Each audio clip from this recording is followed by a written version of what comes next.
오늘 무슨 날입니까? 네, 제헌절입니다. 18년 만에 다시 돌아온 빨간 날, 이제 공휴일 제헌절입니다. 여러분, 빨간 날이면 여러분 뭘 하십니까? 집에서 쉬시기도 하고 또 오랜만에 하지 못했던 일들을 하시기도 하는데, 여러분 오늘 집에서 좀 아무것도 안 하고 좀 쉬셨습니까?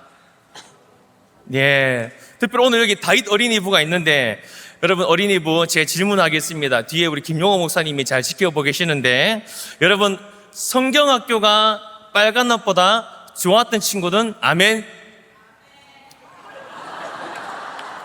선생님은 좋았던 것 같고 아멘 안 할 줄 알았습니다. 자, 우리 여기 앞에 있는 우리 갈릴리 친구들, 지난 주일부터 여러분 수련회 시작했었죠. 3일 동안의 은혜로운 시간이었습니까? 아멘. 옆에 김준현 목사님 보고 계셔가지고 더 의식하셔서 아멘 한지 모르겠습니다. 아마 우리가 뭐 법정 공휴일 아니면 뭔가 사역을 마치고 난 뒤에면 항상 쉬고 싶습니다. 특별히 빨간 날 또 쉬는 날이면 모처럼이면 우리는 집에서 아무것도 안 하고 쉬겠다라고 마음 먹지만, 막상 여러분 쉬려고 누우면 뭘 하십니까? 뭐 여러 가지 일을 생각하시겠죠? 멍하니 천장만 보기도 하고, 어떤 경우는 잠만 자기도 하고, 어떤 경우는 쉬고 난 뒤에 해야 될 일들 때문에 괜스레 마음이 더 바쁘기도 합니다. 몸은 누워 있는데 마음은 이미 일하기 시작한 경우가 많이 있습니다. 우리는 쉰다고 하면서도 사실 쉬는 법을 잘 모르는 사람들인 것 같습니다. 그래서 요즘에 이런 대회가 있습니다. 사진을 보시면 이게 무슨 대회냐면 멍 때리기 대회입니다. 멍 때리기 대회. 이제 한강에 사람들이 모여서 아무것도 안 하고 누가 제일 오랫동안 멍하게 있는가, 멍 때리기를 잘하면 우승하는 대회가 이 대회라고 합니다. 멍 때리기를 하면 스트레스, 호르몬 수치가 좀 완화가 되기도 하고, 또 공부한 친구들은 멍 때리면 이 장기 기억으로 배웠던 것들이 잘 전환이 되어서 기억 유지율을 높여준다고 합니다. 오늘 여러분 하루 종일 스트레스 많이 받으셨습니까? 공부 열심히 하셨습니까? 우리 그런 의미에서 우리 5초간 길게 막 5초간 한번 멍 때려 보겠습니다. 아무 생각 안 하고 멍 때리기. 자, 웃어도 안 됩니다. 시작.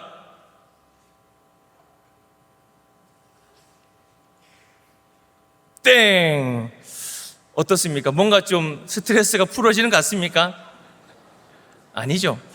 아마 멍 때리면서도 여러분 생각했을 겁니다. 멍 때리고 난 뒤에 우리가 왜 이 짓을 하고 있지? 이거 하고 난 뒤에 내가 또 뭘 해야 될지, 무슨 말을 해야 될지. 우리는 좀 쉼을 가지면 좋겠지만 쉬는 순간에도 항상 뭔가가 일어나고 있습니다. 워낙 바쁜 사회를 살다 보니까 이제는 쉬는 거를 대회까지 열어서 연습하는 시대가 지금 우리의 시대가 되어버렸습니다.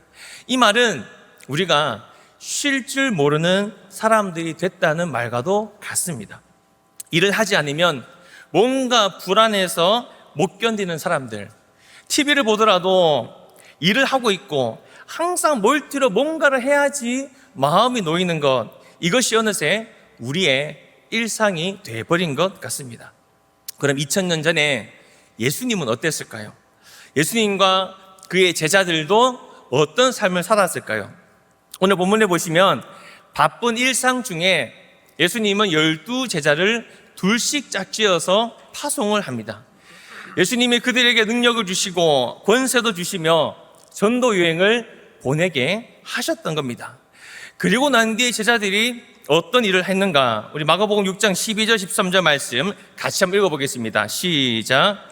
제자들이 나가서 회개하라, 전파하고 많은 귀신을 쫓아내며 많은 병자에게 기름을 발라 고치더라. 아멘.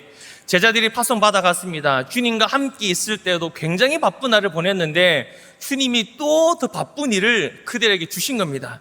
귀신을 쫓고 병자를 고치고 회개를 전하고, 예수님을 따라다니는 것만 해도 벅찬데 예수님이 또 그들을 일하러 보내신 겁니다.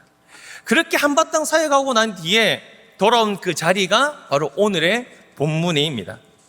이제 좀 쉬어야 될 때입니다. 근데 제자들에게 펼쳐진 상황은 전혀 쉬지 못하는 상황인데 본문 31절 제가 읽어드리겠습니다. 너희는 따로 한적한 곳에 가서 잠깐 쉬어라 하시니 이는 오고 가는 사람이 많아 음식 먹을 겨를이 없더라. 열심히 사역하고 돌아왔는데 현재 상황은 어떤 상황입니까? 음식 먹을 겨를도 없습니다. 아마 이런 일은 비단 제자들뿐만 아니라 우리의 일상도 이와 같은 것 같습니다. 여러분의 일상이 정신 차릴 새 없는 일상이지 않습니까? 마치 바쁜 것이 정상적인 것처럼 돌아가는 것이 바로 우리의 일상인데 왜 이런 일이 우리에게 자꾸 이어지고 있는가? 따라하겠습니다. 사명의 자리에는 쉼이 없습니다. 쉼이 없습니다. 다시 한번 사역에는 쉼이 없습니다. 쉼이 없습니다. 이 첫째 대제를 읽는 순간에 이미 만문이 닫힌 성도님이 한 7분이 보이시는 것 같습니다. 벌써부터 무슨 이야기를 하려고 하나. 곧 있으면 방학이고 휴가고 또 좀 쉬어야 되는데 또 교회를 하라고 목사님이 저렇게 설교를 하는갑다라고 생각할 수도 있을지 모르겠습니다. 근데 오늘 본문은 어떤 배경에서 무슨 상황에서 이렇게 말씀하시는 걸까요? 보냄받은 제자들이 사역을 마치고 돌아왔습니다. 그리고 그 사역의 결과 보고를 예수님께 신나게 하고 있습니다. 우리 본문 30절 같이 읽어보겠습니다. 시작. 사도들이 예수께 모여 자기들이 행한 것과 가르친 것을 낱낱이 고하니. 자, 무엇을 고했냐면 어떤 일을 고했을까요? 본문은 아니지만 마가복음 6장 12절에 이렇게 말하고 있습니다. 나가서 회개하고 전파하고 많은 귀신을 쫓아내며 많은 병자에게 기름을 발라 고쳤다. 여러분, 물고기라 낚던 그 사람들이 귀신을 쫓아내며 사람을 낚았던 겁니다. 얼마나 기뻤겠습니까?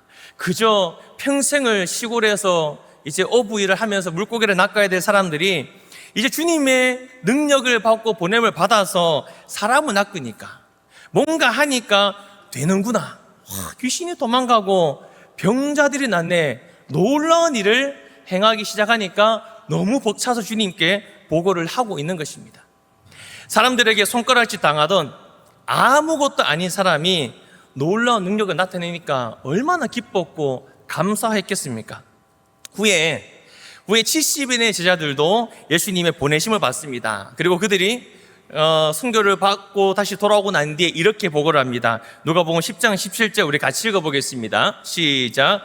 70인이 기뻐하며 돌아와 이르되 주여 주의 이름이면 귀신들도 우리에게 항복하더이다. 70인의 제자들은 또 다른 보고를 하고 있습니다. 어떤 보고를 하냐면 주님, 주의 이름이면 귀신들도 우리에게 항복하는 것을 봤습니다. 항복하더이다. 여러분, 귀신이 사람에게 항복하는 것은 굉장히 놀랍고 기이한 대단한 일입니다. 여러분, 귀신이 여러분에게 항복하는 것을 여러분 경험해 보셨습니까? 영화에서 보는 것처럼 성수를 뿌리고 십자가를 막 갖다 대니까 으악 하면서 귀신이 도망가는 것 여러분 경험해 보시냐는 겁니다. 에이, 목사님, 21세기 AI가 판치는 최첨단 시대에 뭔 귀신 신나라 까먹는 소리입니까? 라고 할지 모르겠습니다. 그래서 제가 AI한테 물어봤습니다. 귀신은 과연 있는가? 사람이 귀신을 만나면 어떻게 해야 되는가? 라고 물어보니까 뭐라고 답변했을까요? AI가 이렇게 대답을 했습니다. 네, 목사님, 귀신은 있습니다. 귀신을 만나면 두려워하지 말고 예수 그리스도를 의지하며 기도하고 말씀으로 대하십시오. 그러면서 한 문장을 덧붙여 말해주는 겁니다. 우리 같이 읽어볼까요? 귀신은 시작. 귀신은 존재하지만 두려워할 대상이 아니라 예수 그리스도의 권세 아래 있는 존재이다. 제가 이거를 검색하고 난 뒤에 은혜를 받았습니다. 야, AI가 나보다 더 이런 대답을 할 줄 아는구나.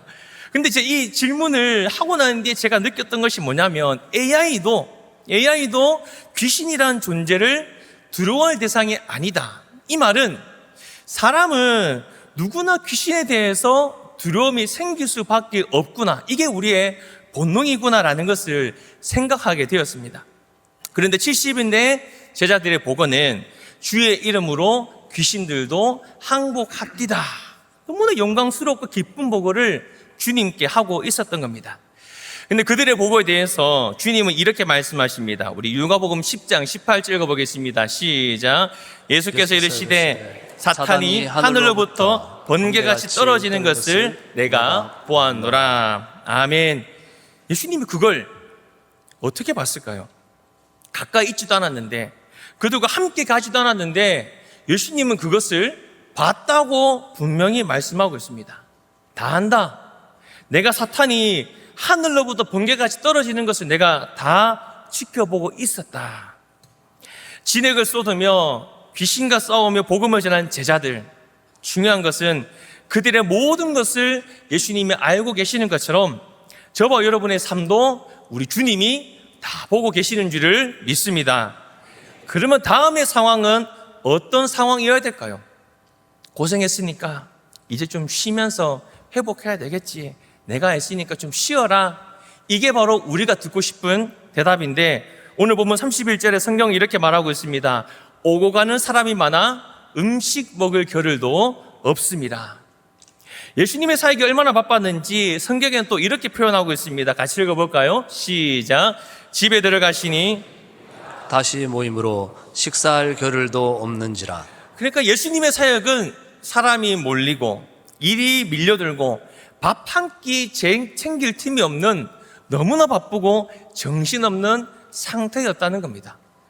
최소한 밥은 먹고 쉴 시간이 있어야 되는데 식사 시간도 보장이 안 될 만큼 예수님과의 사역은 첫째는 바빴고 두 번째는 시급했다는 것을 우리에게 보여주고 있습니다. 마치 이런 상황은 주일에 제가 열심히 사역을 하고 월요일에 좀 쉬려고 소파에 누워서 밀려뒀던 취사병이나 요즘에 핫한 김부장 같은 드라마를 보려고 딱 틀었는데 갑자기 어느 목사님이 전화를 오신 겁니다. 연락 와서 목사님 교구에 장례가 생겼습니다. 혹은 목사님 월요일 날 죄송한데 병원 신방 좀 가야겠습니다. 라는 그런 상황이 우리에게 펼쳐진 것과도 같다는 겁니다. 근데 사실 이렇게 바쁜 것은 저뿐만 아니라 여러분의 일상도 그러지 않으십니까? 점심시간에 회사에서 김밥 한 줄을 사다가 한 손엔 김밥을 들고 다른 손으로 마우스를 굴리면서 그 모니터를 보며 급히 해야 될 일들을 하는 것이 여러분의 일상이기도 합니다. 쉼이 없이 일을 해야 남들과의 경쟁에서 겨우 비빌 수 있는, 야근도 불사하고 열심으로 일을 해야 되는 것이 어쩌면 우리의 일상이 돼버렸다는 겁니다. 특별히 7, 8월 달이 되면 가장 바쁜 사람이 있습니다. 누구일까요? 누군지 모르십니까? 엄마가 제일 바쁘다고 합니다. 엄마가 제일 싫어하는 게 7, 8월 달 방학이라고 합니다. 왜냐하면 이제 집에 삼식이들이 드글드글 하거든요. 밥 달라고 아우성을 치고 또 놀아달라고 아우성을 치고 간식 챙겨달라고 그러고, 그러니까 방학만 되면은 엄마가 완전 돌아버리는 겁니다. 뭐에 돌아버리냐면 돌밥과 돌설과 돌간과 돌발, 이게 뭔지 여러분 모르십니까? 돌아왔으면 밥을 해야 되고, 돌아왔으면 간식을 줘야 되고, 돌아왔으면 빨래를 해야 되고, 돌아왔으면 설거지를 해야 되고, 쉴 새가 없는 게 엄마의 일상이라고 합니다. 근데 그렇게 바쁘게 한 주간을 살면 이제 주말이다 싶으면 좀 쉬고 놀면 좋은데 금요일이면 뭐가 있습니까? 오늘 밤처럼 금요 성경 집회가 있습니다. 좀 쉬고 싶고 여유롭고 싶지만 이 자리에 나올 수밖에 없는 것이 우리의 일상생활이라는 겁니다. 제가 잠시 사역을 쉬면서 예전에 쿠팡을 일할 때가 있었습니다.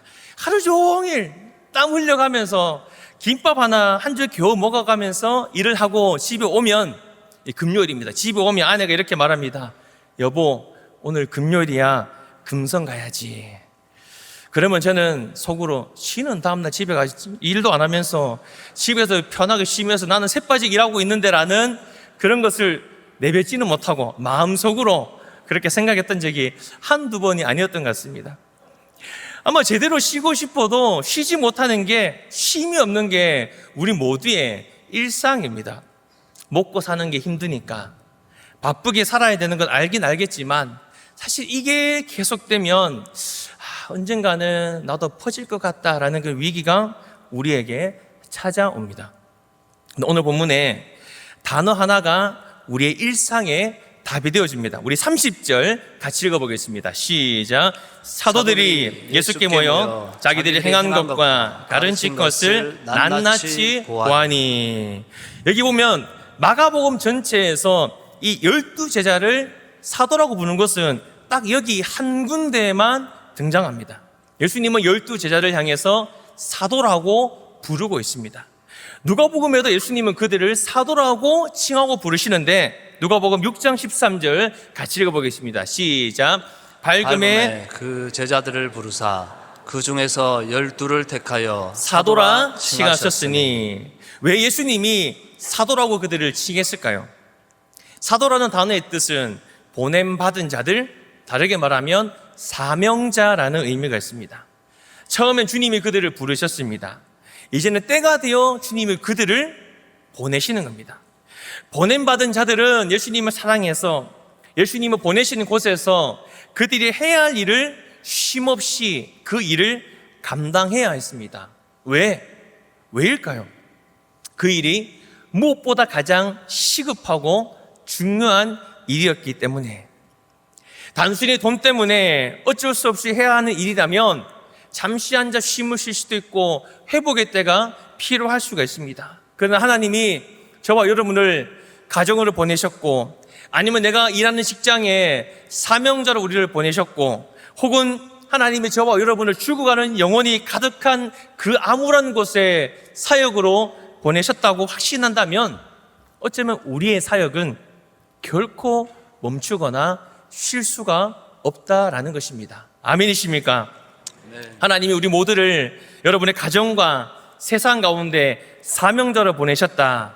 사명의 자리, 그 사역의 순간에서 멈추지 않고 계속 승리의 삶을 사시는 저와 여러분 되시길 주님의 이름으로 축복합니다. 아멘. 그렇게 살다 보면 쉼보다 나를 보내신 하나님이 더 크게 보이고 하나님 베푸신 그런 은혜가 우리의 삶을 붙드시고 인도해 주시기를 주님의 이름으로 축복합니다. 아멘.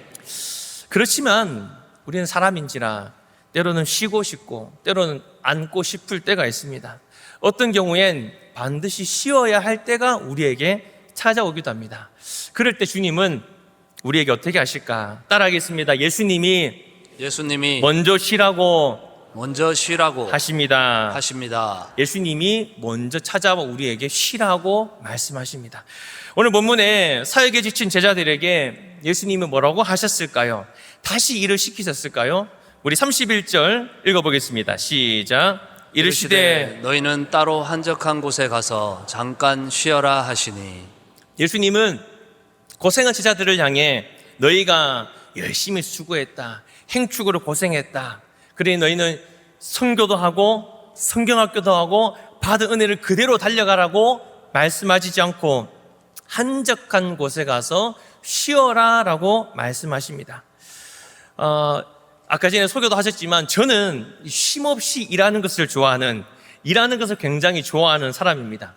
일을 만들기도 하고 또 한 가지 일을 하면서 또 다른 일들을 막 구상하며 생각을 하기도 합니다. 그래서 우리 모든 교육자들이 저희에게 두 가지 말을 자주 합니다. 어떤 말이냐면 첫 번째는 밥 좀 먹어라, 두 번째는 집에 좀 가라. 저는 일이 있으면 밥도 잘 생각이 안 나고 또 집도 생각이 좀 안 나는 것 같습니다. 감사하게도 저희 교회는 저랑 너무 딱 맞는 교회입니다. 무슨 의미인지 아시겠죠? 예. 저희 교회는 일이 굉장히 많이 있습니다. 근데 일이 많은 것으로 끝나는 것이 아니라 저는 일을 할 때마다 이 되는 사역들, 정말 하나님께서 주시는 열매가 있는 사역들을 하니까 저는 너무 기쁘고 감사한 겁니다. 결과도 딱딱 보이고 교육자 아니면 교회 안에서 팀이 되어서 함께 이루는 그런 기쁨들, 사역의 도파민이 막 돋으니까 저는 저희 교회가 너무 행복하고 좋은 것 같습니다. 지난 6월 행축을 마무리하면서 저는 벌써부터 내년 행축을 생각하고 준비하고 있습니다. 예, 벌써부터 이상한 소리가 들리기 시작했습니다. 강사섭외를 누구를 하면 좋을지, 내년에 어떤 특별 순서를 넣으면 좋을지 머릿속에 온통 교회 생각뿐인데, 그러다 보니 제가 제일 불안할 때가 언제냐면 할 일이 없어질 때입니다. 뭔가 할 일이 다 끝나버리고 뭔가 잡으려고 해도 잡히지 않을 때, 멍해질 때 굉장히 불안해집니다. 과연 내가 제대로 하고 있나? 이렇게 쉬면 어떡하나? 혹시나 이런 일에서 빵꾸가 나면 어떻게 되나? 불안감이 찾아올 때가 있습니다. 저는 월요일 쉴 때마다 늘 이런 생각을 하는 것 같습니다. 이 쉼이 정말 하나님이 주신 쉼이 맞는가? 어떤 경우에는 월요일날 쉬면서도 죄책감을 느낄 때가 있습니다. 놀랐어요. 사명자로서 과연 쉬는 게 맞나? 아마 세상은 저 같은 사람을 뭐라 그러냐면 워커홀릭이라고 말합니다. 일 중독자, 일에 미친 자. 그래서 제가 조사를 해봤습니다. 저만 그런가? 아니면 한국인이 그런가? 아니면 이런 사람들이 많이 있지는 않은가? 실제로 이제 근로시간이 많은 나라를 조사를 해보니까 중남미에 보면 멕시코, 코스타리카, 칠레가 이제 OECD에 가입한 나라 중에 제일 근로시간, 일이 많은 나라라고 합니다. 한 10년 전에는 한국도 거기에 이제 있었는데 2018년에 원래 근로시간이 52시간으로 이제 도입된 이후에 한국 사람에게는 근로시간이 확 줄게 되었습니다. 근데 이상하게 여러분 주변을 보면 한국 사람들은 일 중독자가 꽤 많이 있습니다. 그래서 퍼센테이지를 보니까 한국 사람의 일 중독 비율은 39.7%. 그러니까 10명 중에 4명 꼴은 알게 모르게 일 중독에 빠져 있다는 겁니다. 표면적으로는 근로시간에 맞춰서 일을 하고 있지만 일이 끊어지지 않고 계속되는 경우가 많이 있습니다. 야근하거나 집에 가서도 상사가 일을 주거나 아니면 끊임없이 일을 해야지만 뭔가가 된다라고 생각하는 그런 습성들이 아마 우리에게, 저에게는 더 많이 있는 것 같습니다. 뭐 좀 근거 없는 이야기지만 재미로 우리는 이제 MBTI로 자기의 성향을 파악을 합니다. 제가 그래서 한번 연구를 하고 조사를 해보니까 일 중독에 많은 유형이 어떤 유형일까? 3위는 ENTJ라고 합니다. 외향적이고 사고하고 이제 판단형. 2위는 이제 ISTJ, 내향적이고 현실적이고 사고하고 판단하는, 스스로 막 생각을 해서 일을 하고 싶어하는 형. 1위는 뭘까요? INTJ라고 합니다. 내향적이고 직관적으로 판단하며 사고하는 형. 혼자 계속 사고하면서 일을 만드는 형. 근데 제가 바로 INTJ형입니다. 쉼이 제일 필요하지만 사실은 제가 쉴 줄을 모르는 그런 사람입니다. 제가 설교물을 다 적고 우리 담당자에게 이렇게 영상 보고 보냈습니다. 보내자마자 저기 이제 김준현 목사님이 제게 딱 찾아오시는 겁니다. 오셔가지고 목사님 설교 제목이 잘못되었다는 겁니다. 그래서 저는 오타가 났나 생각을 해서 아니 뭐가 잘못됐냐 그러니까 이거는 목사님이 하실 설교가 아닙니다라고 얘기하는 겁니다. 쉴 줄 모르는 사람이 무슨 쉴 줄 모르는 당신에게라는 설교를 하냐고 제게 이렇게 반문할 때 제가 스스로 생각하기로는 맞습니다. 이 설교는 제가 저에게 하는 설교와도 같습니다라고 대답을 했던 것 같습니다.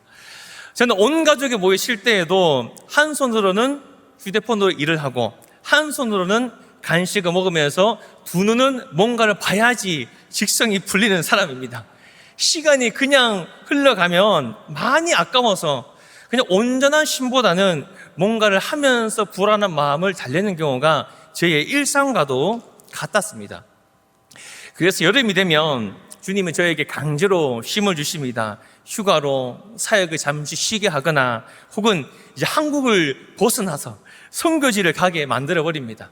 마치 주님이 제자들을 한적한 곳에 보내 쉬게 하는 것처럼 특별한 쉼을 주시는 것과도 같습니다.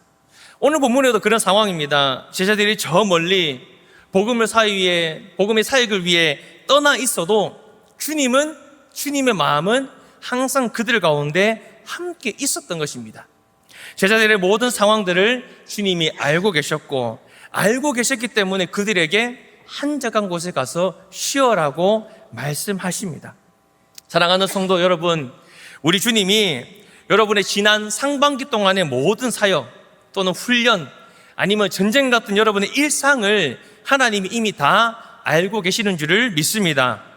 쉼없이 열심히 달려왔다는 것을 누구보다 우리 주님이 다 기억하고 계신다는 겁니다.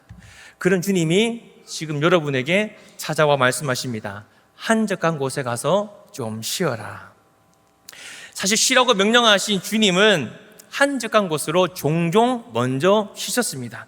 우리 마가복음 1장 35절 같이 읽어볼까요? 시작. 새벽 아직도 밝기 전에 예수께서 일어나 나가 한적한 곳으로 가사 거기서 기도하시더니.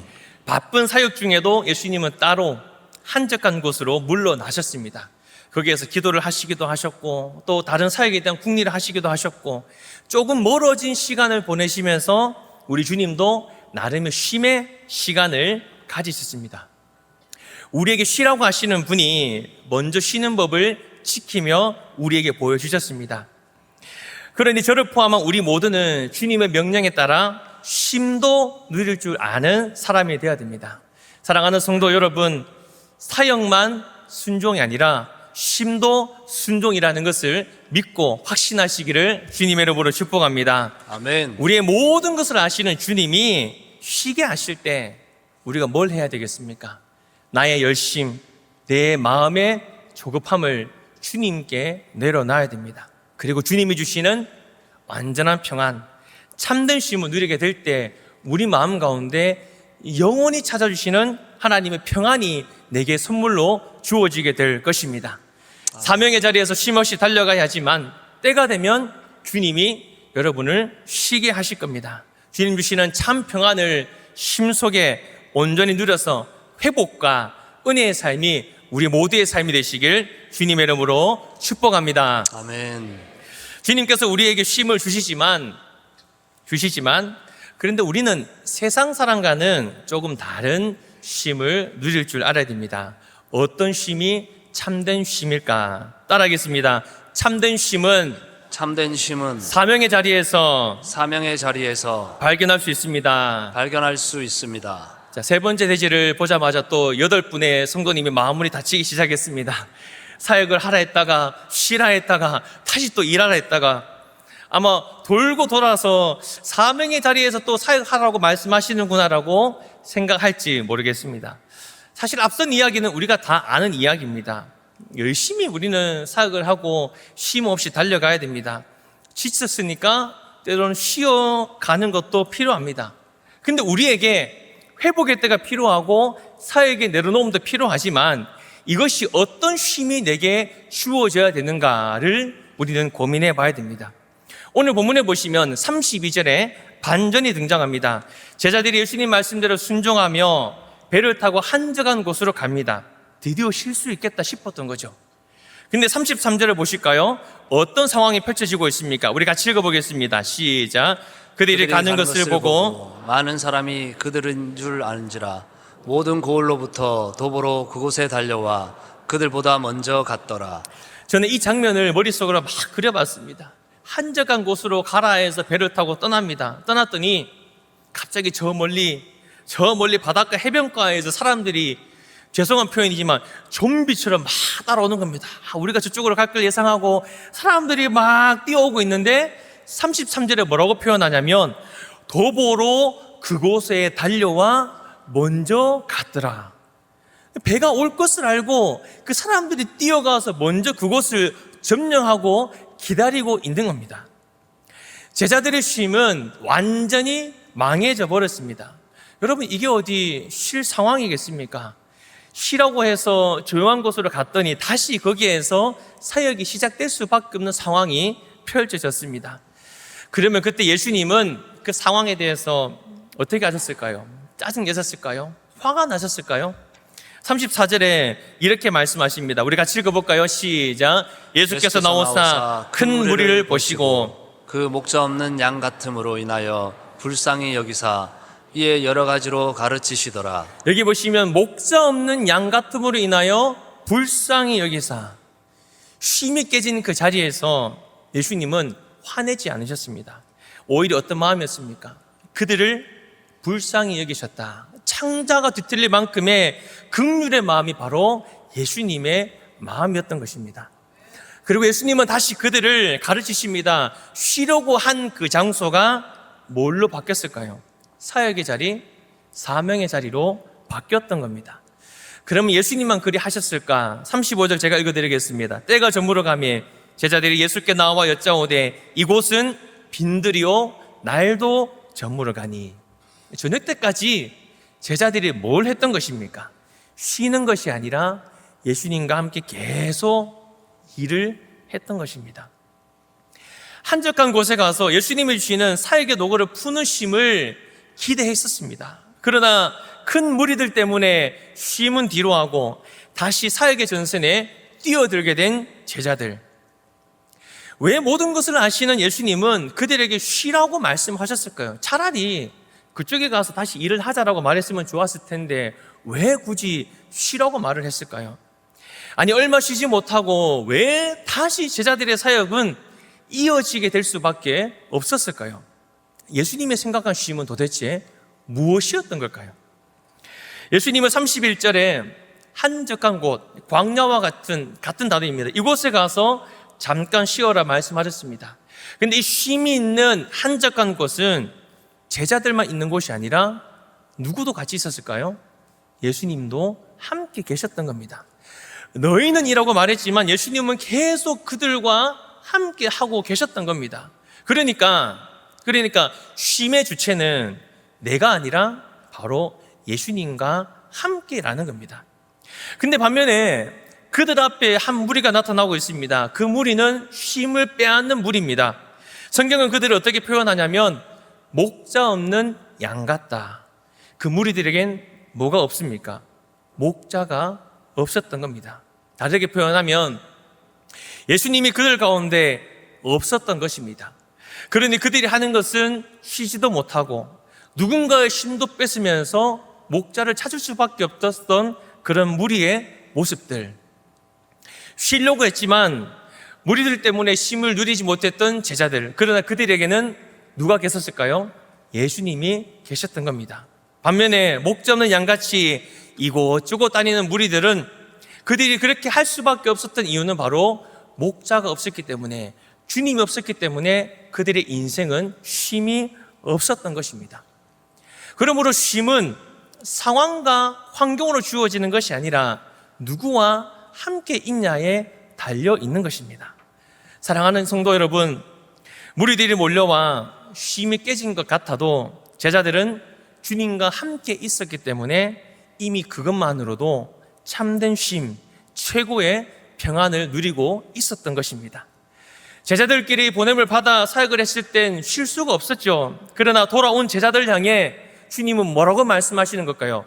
내가 있으니까 이제는 너희는 쉬어도 된다. 그들에게 참된 쉼을 주시는 겁니다. 세상이 경험할 수 없는 참된 쉼과 평안은 오직 예수 안에 있을 때만 가능한 줄로 믿습니다. 주님이 그들 가운데 또한 우리 가운데 계신다면 여러분의 삶의 자리, 여러분이 해야 할 사역과 사명의 자리는 이미 쉼이 되고 회복이 되고 하나님의 은혜로 충만한 곳인 줄 믿으시기를 축복합니다. 아멘. 저도 제자들과 같은 그런 비슷한 경험을 했는데 언제냐면 지난주 태국 단기 선교 자리에서 그런 은혜를 경험했습니다. 무더운 여름, 여러분 우기의 태국 날씨 어떨 것 같습니까? 무덥고 습하고 그냥 거기에 있는 것 자체가 힘든 곤욕의 순간이었을 겁니다. 여러분 태국이라고 하면 우리는 관광지로 잘 알고 있습니다. 근데 선교지로 가는 태국은 말 그대로 고생길입니다. 저는 이제 올해 유난히 바쁜 해를 보냈습니다. 선교지 출발 전에는 행축이 마무리될 때여서 데이터 정리에 또 브리핑에 또 결산에 할 게 너무 많이 있었습니다. 연이은 사역으로 인해 사실 이번 선교도 쉽지 않겠다 고생하고 떠난 곳이 태국 선교 길이었습니다. 더군다나 이 태국 돈모땡 행복마을은 작년 우리가 결혼 이후에 처음으로 가는 선교지입니다. 행복마을 프로젝트의 첫 마중물의 역할을 우리가 해야 됐기 때문에 우리 성부님에게 우리 선교지가 어떻게 달라지고 있고 어떻게 변화되고 있는가를 잘 보여줘야 됐기 때문에 저의 심적 부담도 꽤 컸던 자리였습니다. 아니나 다를까 5박 6일의 시간 동안 저뿐만 아니라 팀원들 모두가 말로 표현할 수 없는 고생을 경험했습니다. 여기 사진을 보시면 이렇게 새벽 2시에 밝은 모습으로 우리가 출발했습니다. 공항에서 사진도 찍고 정말 해맑게 잘 돌아오리라 생각을 하고 떠났는데, 한국을 떠나기 전부터 뭔가 삐걱거림이 있었습니다. 인천공항에서 비행기가 뜨질 않는 겁니다. 출발 지원과 연착이 1시간 동안이 이루어졌습니다. 근데 그걸로 끝나면 괜찮은데, 방콕에 도착하고 난 뒤에 우리가 경유행 비행기를 타야 되는데 그 비행기를 놓쳐버린 겁니다. 그 선교사님이 21년 동안의 사역 동안에 처음 있는 일이었다고 저희에게 말씀해 주시는 겁니다. 그러니까 다음 날부터 약속된 사역을 시작해야 되는데 재정은 한계가 있고 갈 수 있는 비행기표는 다 막혀버린 겁니다. 그래서 고심 끝에 모든 팀원들이 어떤 결론을 내렸냐면, 버스를 타고 이동합시다. 비행기면 1시간이면 가는 길을 무려 9시간 30분 동안 밤새도록 이동해서 우본 땅에 들어갔습니다. 제가 시간을 계산해 봤거든요. 우리 교회에서 새벽에 출발했을 때가 시간이 2시였는데 다음날 새벽 5시에 도착을 했던 겁니다. 무려 29시간, 29시간 동안에 그 선교지에 가기 위해서 우리가 이동을 했었습니다. 잠시 씻고 나와서 이제 아침 9시에부터 사역이 시작됐는데, 이 사역을 회고하면서 한 팀원은 이런 시조를 남겼습니다. 제가 한번 읽어드리겠습니다. 제목, 우본 연정. 그 땅이 우본이거든요. 우본 연정. 지은이 일홍박회계. 대한변기 예고 없는 무례로 하늘길 덜이 달리더니, 대한항공이 지연이 연착됐다는 그런 의미입니다. 결국 우본 뱅기 우리를 외면하고 떠나버렸으니 오호 통제로다. 허나 그것이 우리의 걸음을 멈추게 하지는 못하였으니 30인승 우마차에, 30인승 리무진 버스를 얘기하고 있습니다. 30인승 우마차에 몸을 싣고 밤길을 재촉하여 우본에 도달하니 묘시더라. 이 또한 주님이 함께 하였습니다. 새벽에 도착한 시간이 5시 좀 넘었었습니다. 그러니까 그 밤새도록 달려서, 비가 오는 걸음걸음을 달려서 그곳에 도착했습니다. 버스를 타고 가는 내내 인솔교역자인 제 마음이 너무 힘든 겁니다. 내가 기도가 부족했나? 내가 뭔가 문제가 있었나? 굉장히 착잡하고 복잡한 심경이 9시간 반 동안 계속 이어지면 할 수 있는 것이 없으니까 기도를 했습니다. 기도를 하는 중에 하나님이, 제가 저희 선교팀이 60일 동안에 단톡방에서 기도를 나눴거든요. 기도문을 보게 하셨고 두 가지 기도문이 딱 눈에 들어오게 하셨습니다. 여기 보시면 제가 기도문을 읽어드리겠습니다. 5월 13일 7일차 일정의 은혜를 위해서 기도를 했습니다. 만물의 주인 되신 하나님, 5박 6일 동안에 빈틈없이 짜인 일정 위에, 여기 보시면 선교지의 특수한 상황으로 인해 예상치 못한 지원과 돌발 상황이 발생할 수도 있습니다. 이마저도 선하게 사용하시는 하나님의 섭리를 인정하고 신뢰하게 하옵소서. 시간을 돌아보니까 우리가 기도했던 내용들이, 이런 기도 내용들이 있었던 겁니다. 그리고 5월 17일에 보니까 이런 기도 제목이 있었습니다. 열방의 주인 되신 하나님, 복음의 빛이 미약한 덧못된 땅을 우리가 두 손을 들어 주님 앞에 올려드립니다. 생략하고, 오랜 세월 어둠 가운데 머물러 그 땅에 복음의 빛이 미약한 땅에 들어가게 하시고, 한 영혼 한 영혼이 살아나 부흥의 불씨가 되고, 덧못땡을 넘어 태국 온 땅에 복음의 물결이 일어나게 하옵소서. 그러니까 우리가 기도했던 것대로 하나님이 응답을 해 주셨던 겁니다. 아니면 어쩌면 하나님께서 이런 상황들을 아시고 미리 우리의 마음을 하나로 뭉쳐서 기도하게 하셨던 것 같습니다. 그러면서 저는 한 말씀이 생각이 났습니다. 우리 한번 읽어볼까요? 출애굽기 13장 시작. 바로가 백성을 보낸 후에 블레셋 사람의 땅에 길은 가까울지라도 하나님이 그들을 그 길로 인도하지 아니하셨으니. 갑자기 이 말씀이 생각나더라고요. 왜 하나님 우리를 둘러서 힘들게 가게 하였을까? 그들을 그 길로 인도하지 않는 이유가 무엇일까? 그리고 21절에 이렇게 말씀을 하는 것을 봤습니다. 같이 읽어보겠습니다. 시작.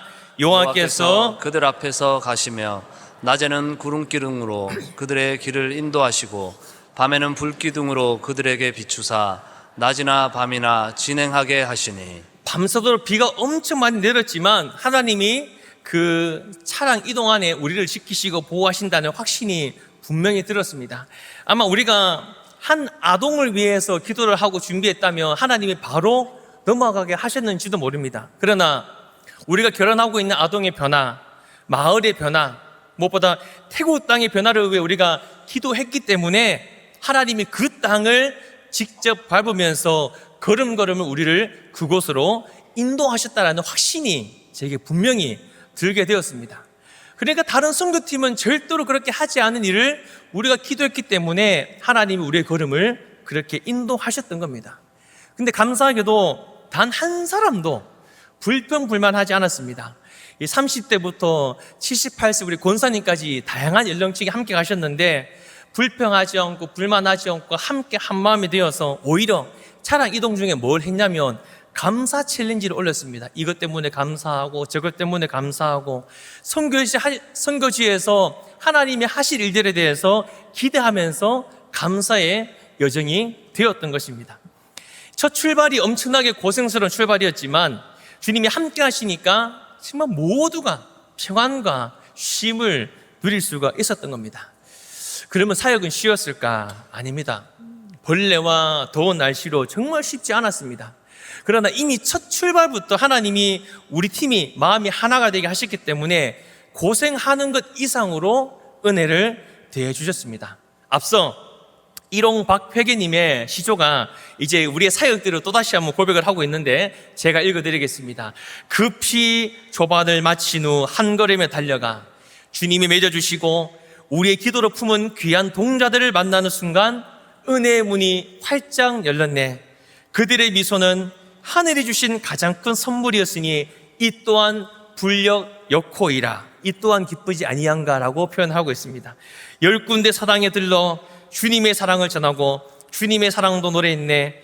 경산중앙예배당의 귀한 일꾼들이 정성으로 맹글어진 맑은 물틀도 이 정수기 사역을 두고 말하고 있습니다. 그곳 고주민들에게 전달하였으니 이 또한 불역여코아라. 우리를 기다리고 있는 학교와 교정과 선생님 그리고 우리 교회가 결혼한 아동들을 보면서 여러 사역들을 사진을 한번 띄워주십시오. 보시면 참 너무나 행복했었습니다. 찬양도 하고 아이들을 만나고 우리를 위해 기다리고 있는 아이들을 보는 그 순간이 이미 제게는 우리 모든 팀에게는 은혜가 되었던 것입니다. 사단이 우리를 막은 이유를 거기에 가보니까 알게 되었습니다. 이 악한 것들은 이 순수한 아이들의 기대를 우리가 거기에 발붙지 못함으로써 깨뜨리고 싶었던 것입니다. 선교사님을 통해 듣기로는 행복마을로 지정된 이 덤모땡은 태국 내에 가장 많은 절을 보유한 지역이라고 합니다. 여러 선교사님들이 진입을 시도했지만 여지없이 배척을 당했던 초롱성 같은 지역이 바로 이 지역이라고 합니다.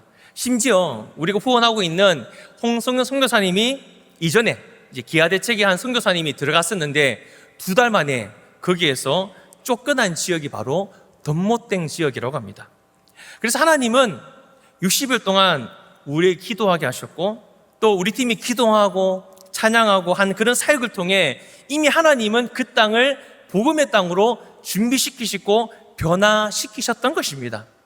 이젠 하나님께서 마을의 중심에 있는 절이 있거든요. 저는 절 대신에 하나님이 거기에 교회를 세우실 것이라는 것을 믿고 확신하며 돌아온 여정이 바로 태국 덤모땡 단계선 교정이었습니다. 우리 하나님께 영광의 박수를 드리겠습니다. 사역도 제게는 참 쉼과 회복이 되었지만 저는 제가 결혼한 아동 분스미 이제 끄렛이라고 하는 우리 아이를 만나게 되었습니다. 이게 제게는 너무나 힐링이 되는 시간이었습니다. 이 아이는 가정이 깨어져서 엄마를 1년에 한 번 보러 갑니다. 엄마가 방콕에 일을 하고 있고 아빠와는 이제 헤어져 살고 있는 아이. 쑥스러워하면서 웃음은 보이지 않던 아이가 헤어지려고 하니까 저한테 꽉 안기는 겁니다. 그냥 가식적으로 안아주는 그런 안음이 아니라 강하게 꼭 안아주면서 마치 놓기 싫어하는 듯한 그런 안음을 느끼면서 저희 사역의 모든 힘듦과 고생의 흔적은 온데간데 없이 사라졌습니다. 사실 우리 교회 사역을 하다 보면 늘 쫓기고 바쁜 사역들을 하고 있었는데 선교지에서 만난 아이들 또 경험한 은혜를 통해서 제 모든 것들이 완전하게 회복이 되기 시작했습니다. 다음날 체육대회 때 다시 우리 크레스를 만나봤습니다.